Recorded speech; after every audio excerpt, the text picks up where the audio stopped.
Bonjour à toutes et tous, je suis Constantin Delhomme, chef de projet chez Silver Fourchette, en charge du déploiement des actions de l'association Silver Fourchette sur le territoire parisien. Et je suis aujourd'hui accompagné pour vous présenter Silver Fourchette par Caroline Fontaine, donc je suis diététicienne nutritionniste. Je suis installée dans le 18e à Paris en tant que libérale et je travaille en partenariat avec Silver Fourchette. Donc pour commencer, qu'est-ce que Silver Fourchette? Silver Fourchette, c'est une association qui a été créée en 2014. À l'origine, c'est un concours de cuisine à destination des chefs de cuisine en EHPAD qui avait pour objectif de valoriser le travail que ces chefs faisaient au quotidien à destination de leurs résidents.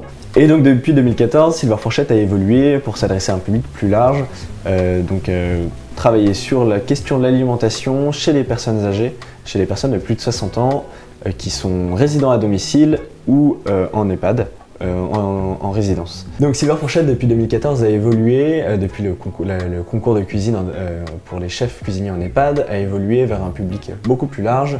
On s'adresse à toutes les personnes résidant à domicile, tous les seniors résidant à domicile et résidant en EHPAD.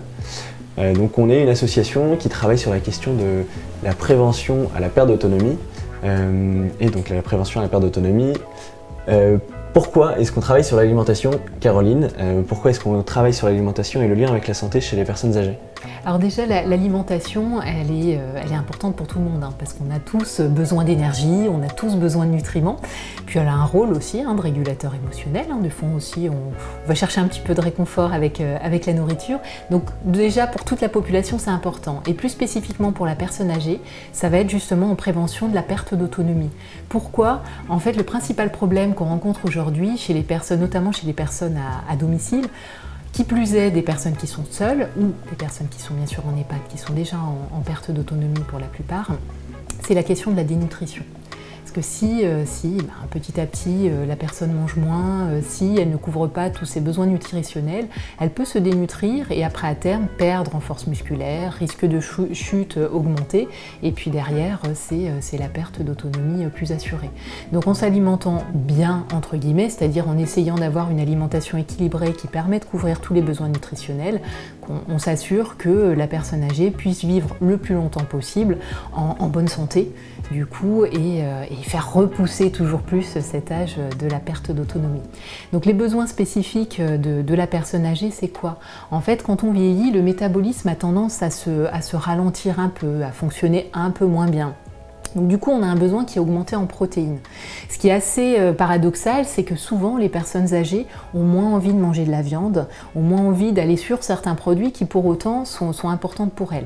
Alors la bonne nouvelle, c'est qu'on ne trouve pas des protéines que dans la viande, on en trouve aussi dans le poisson, dans les œufs. Il y a aussi des sources végétales qui sont importantes comme les légumineuses. Encore faut-il les consommer et les intégrer dans l'alimentation. Ce qui est essentiel aussi, c'est l'hydratation. On n'en a pas parlé, mais c'est le besoin le plus important que le corps a.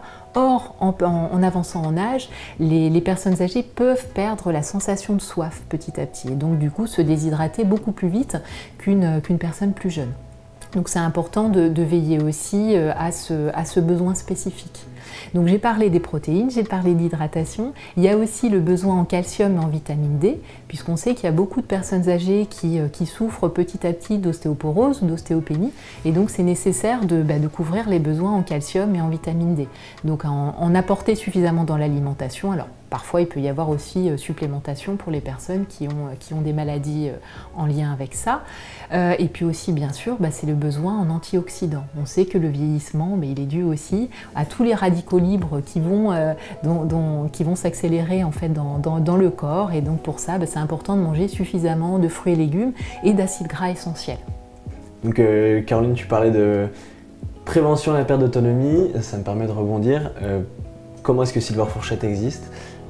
Silver Fourchette est notamment principalement financé par la conférence des financeurs de prévention à la perte d'autonomie qui nous permet, on remplit un rôle d'une mission de santé publique, de service public, on permet de de promouvoir ces questions d'alimentation, on permet de vraiment porter ces questions de l'alimentation, de la prévention, de la perte d'autonomie auprès du grand public, auprès des personnes âgées.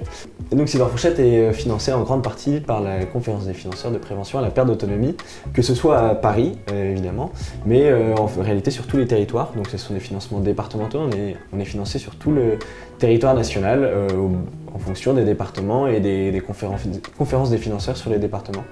Donc si jamais vous nous écoutez depuis l'Isère, nous sommes financés là-bas, on est financé voilà, dans plus d'une soixantaine de départements et vous pouvez retrouver sur notre site internet toutes les actions qui sont déployées sur le territoire national. En parlant d'actions concrètement, qu'est-ce qu'on fait? Qu'est-ce que fait Silver Fourchette? Comment porter ces messages de prévention, d'alimentation, comment parler de santé?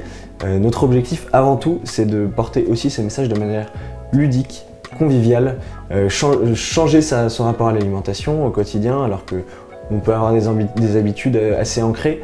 Ça demande déjà c'est parler de plaisir en fait. L'alimentation, ça doit être un plaisir et non pas une punition, une corvée. Ça peut facilement être difficile au quotidien de cuisiner. Encore plus si on se retrouve seul, si on a cuisiné toute sa vie pour ses enfants et qu'on a moins envie, bon ça m'arrive aussi d'ailleurs. Voilà, donc comment porter ces messages-là?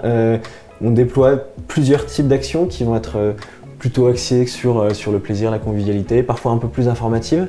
On a des ateliers de cuisine, des conférences. Voilà, est-ce que tu veux nous en dire un peu plus? J'ai eu l'occasion de participer à des ateliers de cuisine notamment. C'était un beau moment de partage avec toutes les personnes présentes qui ne se connaissaient pas forcément. Donc déjà, c'était l'occasion de se connaître, de se rencontrer. Surtout que des personnes parfois étaient seules et avaient peu de moments sociaux. Donc c'est un moment social qui est très intéressant. Et puis l'atelier cuisine, c'est un support pour pouvoir échanger. Alors pour pouvoir échanger avec son voisin, mais pour pouvoir échanger aussi sur ces problématiques liées à la cuisine. Parce qu'il y a des personnes qui vont avoir moins envie de cuisiner ou d'autres qui ne savent pas comment faire. Et puis ça donne envie aussi, ça motive. Donner des petites astuces pour pouvoir améliorer son quotidien de manière simple. Parce que parfois la cuisine, ça peut être très simple. C'est pas forcément rester 2 heures en cuisine et cuisiner des quantités astronomiques. C'est des fois aussi des choses simples, parfois de l'assemblage qui permet de manger varié, de se faire plaisir en restant simple.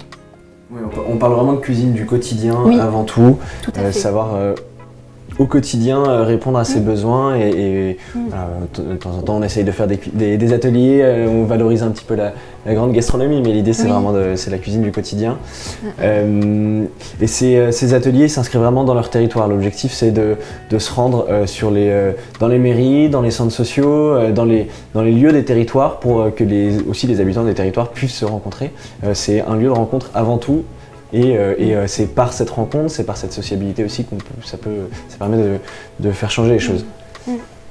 Et puis les personnes qui sont présentes aussi échangent des petites astuces. Et ce que je trouve très chouette, c'est qu'il y a un esprit de groupe qui est vraiment sympa. Silver Fourchette, c'est évidemment travailler avec vous, avec les personnes âgées au quotidien. C'est aussi travailler avec les professionnels pour travailler avec les professionnels pour qu'au quotidien, ils puissent améliorer aussi d'une part leurs connaissances sur la diététique, l'alimentation et pouvoir mieux répondre aux besoins des personnes avec qui ils travaillent.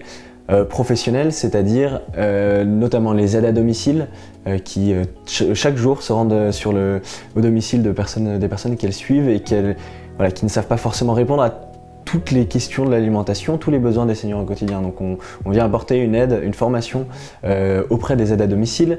C'est aussi travailler avec les chefs de cuisine qui travaillent en EHPAD, en résidence autonomie, et on fait des formations sur les différentes textures, les besoins qui évoluent.